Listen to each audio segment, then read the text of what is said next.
കറുമുട്ട നോക്കാം video നോക്കോളാം video ഇറക്കി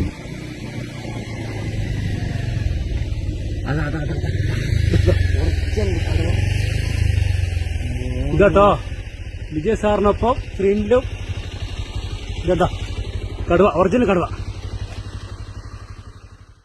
കോഴിക്കോട് ജില്ലയിലെ പ്രധാന വിനോദസഞ്ചാര കേന്ദ്രവും വൈദ്യുതി ഉൽപാദന കേന്ദ്രവും സ്ഥിതി ചെയ്യുന്ന കക്കയത്ത് വീണ്ടും കടുവയുടെ സാന്നിധ്യം. കഴിഞ്ഞ ദിവസം വൈകിട്ടോടെ ഡാം സൈറ്റ് റോഡിൽ വെച്ചാണ് വനം വകുപ്പ് വാച്ചർമാർ നടന്നുപോകുന്ന കടുവയെ കണ്ടത്.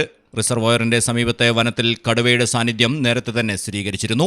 കഴിഞ്ഞ വർഷം സെപ്റ്റംബറിലാണ് കക്കയം ഡാം റിസർവോയറിൽ കടുവയെ കണ്ടത്. KSEB ഡാം സേഫ്റ്റി ജീവനക്കാർ മുൻപും പലതവണ ഈ മേഖലയിൽ കടുവയെ നേരിൽ കണ്ടിട്ടുണ്ട്.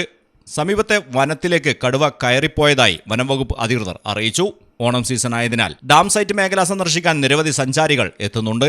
മേഖലയിൽ കാവൽ ശക്തമാക്കി സഞ്ചാരികളുടെ സുരക്ഷ അധികൃതർ ഉറപ്പുവരുത്തണമെന്ന് പ്രദേശവാസികൾ ആവശ്യപ്പെട്ടു. മലയാളം ടെലിവിഷൻ, കോഴിക്കോട്.